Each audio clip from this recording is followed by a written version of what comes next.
The arrival that shook the galaxy. Captain Maria Santos walked through the bustling corridors of Station Omega-7, her human footsteps barely audible among the cacophony of alien sounds. The massive space station served as the galaxy's primary trade hub, where hundreds of different species conducted business in a symphony of clicks, chirps, and harmonic vibrations. Towering crystalline beings glided past her, their bodies refracting light into rainbow patterns, while smaller insectoid creatures scurried between the legs of hulking reptilian merchants. Maria had grown accustomed to the stares.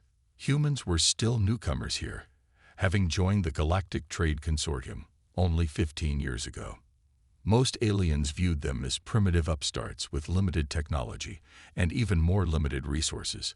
Earth's small fleet of cargo vessels was a joke compared to the massive industrial ships of the established powers. The human embassy occupied a modest section on level 47, squeezed between a Zephyrian military outpost and an Etherian crystal garden. Maria's office overlooked the station's central hub, where ships arrived and departed in endless streams. She watched a convoy of Dominion warships dock at the premium berths, their dark hulls bristling with weapons that could crack planets. Her assistant, James Park, burst through the door without knocking. His face was pale, and his hand shook as he held a data tablet. "Captain Santos, you need to see this immediately." Maria set down her morning coffee, noting the urgency in James's voice. In 3 years working together, she had never seen him this rattled. "What's wrong?" "Long-range sensors picked up something coming from Earth's sector," James said, placing the tablet on her desk. "The readings don't make sense." Maria studied the display, her trained eye analyzing the sensor data. The numbers showed a single vessel approaching the station, but the energy signature was impossible. According to the readings, this ship was generating more power than most space stations. Its mass displacement suggested something larger than the biggest alien dreadnoughts. "This has to be a sensor malfunction," Maria said, though doubt crept into her voice. "Earth doesn't have ships this size." James shook his head. "I ran the diagnostics 3 times. The readings are accurate." "Captain, there's something else. The ship's configuration doesn't match any known human design, but the quantum signature is definitely from Earth." Before Maria could respond, her communication console erupted with incoming calls. The display showed priority messages from a dozen different alien ambassadors, all requesting immediate meetings. The Zephyrian commander Vextar appeared on her main screen before she could answer. Vextar's serpentine features were tense, his golden scales rippling with agitation. "Ambassador Santos, we need to speak immediately. My sensors show a massive human vessel approaching the station." "Commander, I'm looking into the situation," Maria replied, trying to project calm confidence. "I don't have complete information yet." "You don't understand." Vextar's forked tongue flicked nervously. "This ship is larger than anything in my fleet. The energy output suggests weapon systems beyond current galactic standards. If this is some kind of human trick." The communication ended abruptly as another call took priority. Trade Minister Quindle's crystalline form filled the screen, her usually melodic voice sharp with concern. "Maria, the entire trade consortium is in emergency session. Ships are leaving their berths and requesting immediate departure clearance. Some vessels are already jumping to hyperspace without authorization." Maria felt a cold knot forming in her stomach. If alien ships were fleeing the station, the situation was far more serious than a simple sensor anomaly. "Minister, what exactly are your sensors showing?" Quindle's form shimmered as she accessed her data feeds, a human battleship of unprecedented size and power. "The quantum resonance patterns suggest technology we've never encountered. Our military advisors are recommending immediate evacuation of all non-essential personnel." The call ended, leaving Maria staring at her reflection in the dark screen. Around her, the embassy staff worked frantically, fielding calls and trying to gather information. Through her office window, she could see the frantic activity in the station's docking bays as ships prepared for emergency departure. James approached her desk again, his tablet showing new data. "Captain, I've been monitoring galactic communication networks. The news is spreading faster than light across trade routes. Every major power is recalling their fleets to defensive positions." Maria stood and walked to her window, watching as another convoy of merchant vessels accelerated away from the station. In 15 years of human presence in galactic society, nothing had caused this level of panic. Earth's small fleet was respected for its reliability and honesty in trade, but no one had ever feared human military might. Her personal communicator buzzed with an encrypted message from Earth Command. Maria's hands trembled slightly as she decoded the transmission. The message was brief but shocking. "Project Titan's Wrath is operational. Captain David Chen commanding. Provide all necessary support for diplomatic contact. Classified until further notice." Titan's Wrath. Maria had heard whispers of secret military projects, but she had assumed they involved improvements to existing ship designs. The scale of what was approaching suggested something far beyond simple upgrades. Commander Vextar entered her office without announcement, his military escort flanking him. The Zephyrian's usual diplomatic courtesy was absent, replaced by barely controlled aggression. "Ambassador Santos, I demand immediate explanation for this show of force." "Commander, I've just learned that this is a legitimate Earth vessel," Maria said, choosing her words carefully. "I don't have details about its mission or capabilities." Vextar's golden eyes narrowed. "Don't insult my intelligence. Humans don't build ships capable of generating this much power. Either you've been hiding advanced technology, or this vessel represents a threat to galactic stability." Before Maria could respond, the station's emergency alarms began blaring.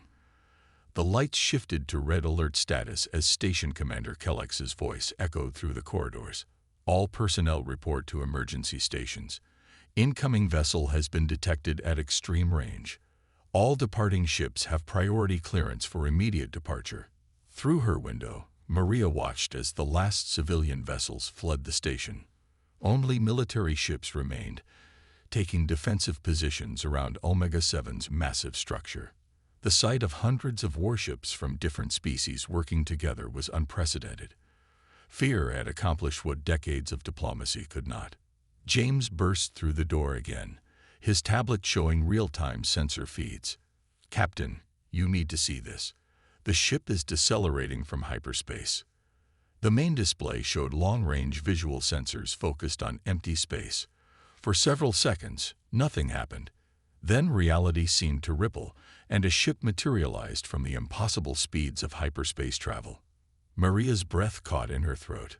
The vessel was enormous, easily 3 kilometers long and bristling with geometric patterns that hurt to look at directly. Its hull was a deep blue-black color that seemed to absorb light, while energy fields danced across its surface in patterns that suggested barely contained power. The ship's design was unmistakably human in its efficiency and purpose, but executed on a scale that dwarfed every other vessel in the system. "My God," James whispered. "How did Earth build something like that?" Around the station, alien warships began powering their weapons systems. The combined firepower represented the military might of a dozen different civilizations, yet every commander seemed to recognize that they were outmatched. The human battleship continued its approach, moving with deliberate slowness that suggested confidence rather than caution. Maria's communicator buzzed with another message from Earth Command. "Captain Chen has authorization to reveal classified information if necessary for diplomatic success. The galaxy needs to understand what's coming." What's coming? The phrase sent chills through Maria's spine. This wasn't just about demonstrating human capability. Something was happening that required a response of this magnitude. Commander Vextar studied his own sensor readings, his aggressive posture slowly changing to something approaching awe. "Ambassador, this ship could destroy every vessel in this system without sustaining damage.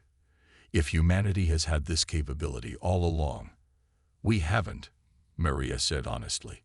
"This is as much a surprise to me as it is to you." The Titan's Wrath continued its stately approach, ignoring the weapons trained upon it from every direction. As it drew closer, more details became visible. The ship's hull was covered in sensor arrays and communication equipment far beyond anything in the galactic database. Strange energy fields rippled along its length, suggesting propulsion and defensive systems that operated on principles no one else understood. Trade Minister Quindel appeared on the communication screen again, her crystalline form flickering with nervous energy. "Maria, the Consortium Council is demanding immediate answers. Some members are suggesting this represents an act of aggression that requires military response." "Minister, please urge restraint," Maria replied. "I'm trying to establish communication with the vessel now." She activated her long-range transmitter, broadcasting on the frequencies used for human military communication. "Earth vessel Titan's Wrath. This is Ambassador Maria Santos aboard Station Omega-7. Please respond."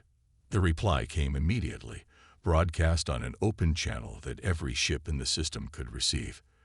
The voice was calm, professional, and unmistakably human. "Ambassador Santos, this is Captain David Chen commanding the UES Titan's Wrath. Request permission to approach station for diplomatic contact." Around the station, alien fleet commanders exchanged frantic communications. The human captain's casual tone seemed to ignore the fact that hundreds of warships were targeting his vessel. Either he was supremely confident in his ship's abilities, or humanity had finally revealed its true capabilities. Maria took a deep breath, knowing that her next words might determine the future of human relations with the galaxy. "Captain Chen, you have permission to approach. Be advised that station security is currently at maximum alert due to concerns about your vessel's capabilities." "Understood, Ambassador.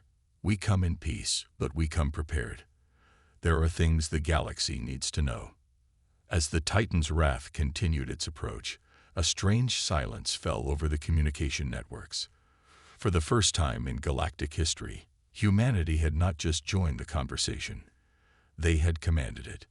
The truth behind human strength. The Titan's Wrath settled into a docking orbit around Station Omega-7, its massive form dwarfing every other vessel in the system. Captain David Chen stood on his bridge, watching the tactical displays that showed hundreds of alien warships maintaining defensive positions. His crew worked silently at their stations, their faces reflecting the weight of what they were about to reveal to the galaxy. Commander Sarah Mitchell approached from the science station, her tablet displaying readings that would have been impossible just months ago. "Captain, our sensors are picking up the energy signatures again. They're getting stronger." David nodded grimly. The shadow swarm was stirring, just as the ancient warnings had predicted. After 3 years of preparation, humanity was about to face the test that would determine not just their own survival, but the fate of every living being in the galaxy. On Station Omega-7, Ambassador Maria Santos made her way to the primary docking bay where Captain Chen had requested to meet. The station's corridors buzzed with nervous energy as alien representatives tried to understand what was happening. She had received another encrypted message from Earth Command, this one containing files that made her blood run cold. The docking bay was larger than most city blocks, designed to accommodate the massive cargo haulers that supplied the station. Even so, the Titan's Wrath's shuttle looked out of place among the sleek alien designs. The human craft was angular and purposeful, built for function rather than beauty. Captain Chen emerged from the shuttle flanked by 2 officers. He was younger than Maria had expected, perhaps 40 years old, with the steady bearing of someone who had seen combat. His uniform was standard Earth Navy, but the insignia were new designs she didn't recognize. "Ambassador Santos," Chen said, extending his hand in the traditional human greeting. "Thank you for arranging this meeting. I know our arrival has caused quite a stir." "Captain Chen," Maria replied, shaking his hand. "The entire galaxy is demanding answers. Some species are considering this an act of aggression." Chen's expression grew serious. "They should be grateful we arrived when we did. Ambassador, what I'm about to show you is classified at the highest levels, but the situation has forced us to reveal the truth." He activated a portable holographic projector, filling the space between them with star charts that Maria didn't recognize. The display showed sectors of space far beyond the current galactic borders, regions marked with ominous red warnings. 3 years ago, our archaeological teams discovered something in the ruins on Mars, Chen began. Ancient structures that predated any known civilization. Inside, we found records of a species that once dominated this galaxy before disappearing without explanation. The hologram shifted to show images of massive biomechanical creatures, their forms both alien and terrifying. They moved through space without ships, their bodies capable of surviving in the vacuum while consuming entire planets. The Shadow Swarm, Chen continued. They're not a typical alien species. They're something between organic life and living machines, capable of consuming matter and energy to fuel their reproduction. According to the records, they devoured hundreds of civilizations before entering some kind of hibernation cycle. Maria stared at the images, feeling a chill that had nothing to do with the station's environmental systems. How long have they been dormant? Approximately 50,000 years, Chen replied. But our long-range sensors have detected energy signatures in the dead zones beyond the galactic rim. They're waking up, and when they do, they'll be hungry. The hologram changed again, showing tactical analyses of the Shadow Swarm's capabilities. The creatures could travel faster than light without ships, reproduce rapidly when given sufficient resources, and adapt to different forms of attack with frightening efficiency. The ancient records included detailed studies of their weaknesses, Chen explained. The civilizations that fought them developed specific technologies designed to disrupt their biomechanical systems. Unfortunately, those civilizations didn't survive long enough to use them effectively. But humans did, Maria said, beginning to understand. Chen nodded. We've spent 3 years reverse engineering the ancient technologies and combining them with our own innovations. The Titan's Wrath is the first ship designed specifically to fight the Shadow Swarm, but it won't be enough alone.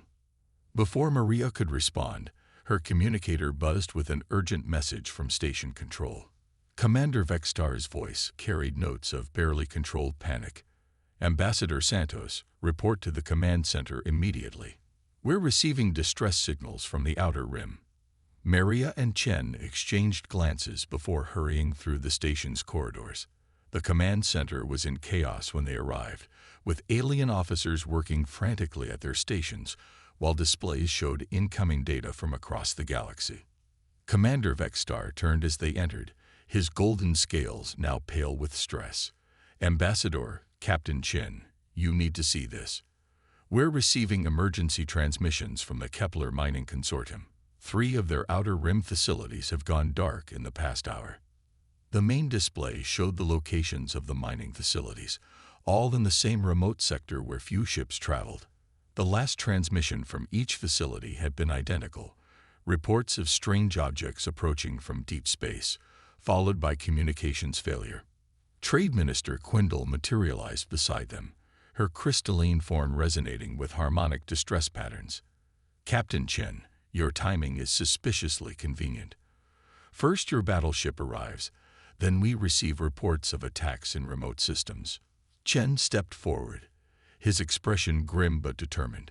Minister, I wish this were a coincidence, but our arrival was specifically timed for this moment.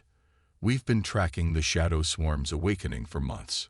He activated his portable projector again, overlaying the mining facility locations with his tactical data. The positions matched perfectly with the energy signatures his ship had been monitoring. The facilities were attacked by Shadow Swarm scouts, Chen explained. Small groups that probe ahead of the main swarm to identify targets and assess defenses. Based on the ancient records, we have maybe 72 hours before the primary force arrives. The command center fell silent as the implications sank in. Commander Vextar was the first to speak, his voice barely above a whisper. How many are we facing? Chen's tactical display shifted to show projected swarm sizes based on the ancient data. The numbers were staggering. Millions of individual creatures, each capable of operating independently or as part of a vast collective consciousness. The last recorded swarm consumed 17 star systems before the defending civilizations managed to drive them back into hibernation. Chen said, "That was with technology specifically designed to fight them. Current galactic defenses won't even slow them down." Trade Minister Quindle's harmonic patterns shifted to frequencies that expressed deep concern. "Captain Chen, if what you're saying is true, why should we trust that humanity can succeed where ancient civilizations failed?" Chen smiled for the first time since arriving at the station. "Because we learned from their mistakes. The ancient races tried to fight the Shadow Swarm using conventional military tactics. They built bigger weapons, stronger shields, faster ships. It wasn't enough. The holographic display changed to show the Titan's Wrath's internal systems, revealing technology that seemed to blend organic and mechanical elements in ways that hurt to look at directly. "We took a different approach," Chen continued. "Instead of trying to overpower them, we learned to disrupt their fundamental nature. The Shadow Swarm relies on quantum entanglement to coordinate their collective consciousness. Disrupt that connection, and they become just individual creatures." Commander Sarah Mitchell stepped forward from where she had been observing silently. "The Titan's Wrath carries quantum resonance generators that can create interference patterns across vast areas of space. When activated, they'll cut the swarm's communication links and leave them vulnerable to conventional weapons." Commander Vexstar studied the technical displays, his military mind analyzing the tactical implications. "This technology, it could work on any species that uses quantum communication. You could disrupt our fleet coordination as easily as theirs." The accusation hung in the air like a challenge. Chen met Vexstar's gaze steadily, his voice carrying absolute conviction. "Yes, we could. But we won't. Humanity isn't here to conquer or dominate. We're here to protect." Before anyone could respond, the station's emergency alarms began blaring again. A new display showed long-range sensors detecting massive energy signatures approaching from the direction of the dead mining facilities. "They're coming," Chen said quietly. "The scouts have reported back, and the main swarm is moving faster than we anticipated." The display showed dozens of objects moving through space at impossible speeds, their energy signatures unlike anything in the galactic database.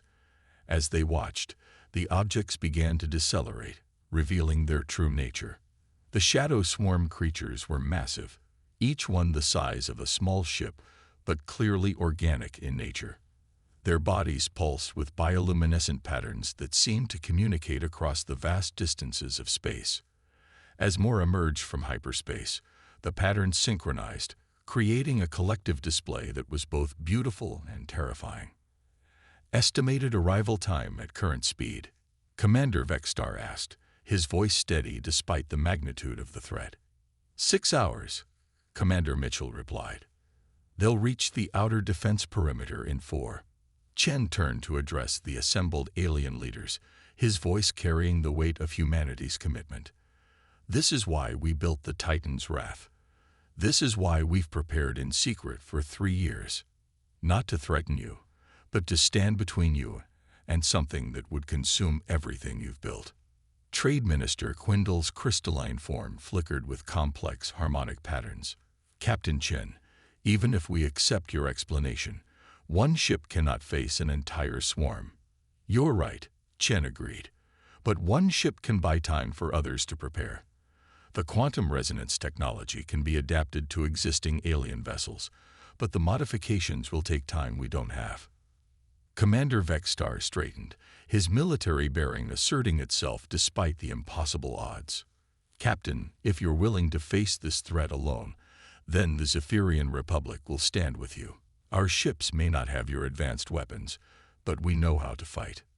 One by one, the other alien representatives made similar commitments. Fear had brought them together, but it was respect for human courage that bound them into an alliance. Chen nodded to each of them, then activated his communicator. "Titan's Wrath. This is the captain. Begin quantum resonance charging sequence. Set coordinates for intercept course with the Shadow Swarm advance elements." The massive human battleship began to glow with energy patterns that painted space in colors that had no names. Around it, hundreds of alien warships took formation, their crews preparing for a battle that would determine the fate of galactic civilization. As the combined fleet accelerated toward the approaching darkness, Captain Chen stood on his bridge and thought about the message Earth Command had sent with his orders. Show them what humanity can do when protecting others. The Shadow Swarm was about to learn that humanity's greatest weapon wasn't advanced technology or superior tactics. It was their willingness to sacrifice everything for people who had never shown them respect, simply because it was the right thing to do. The galaxy was about to discover why humans had earned their place among the stars.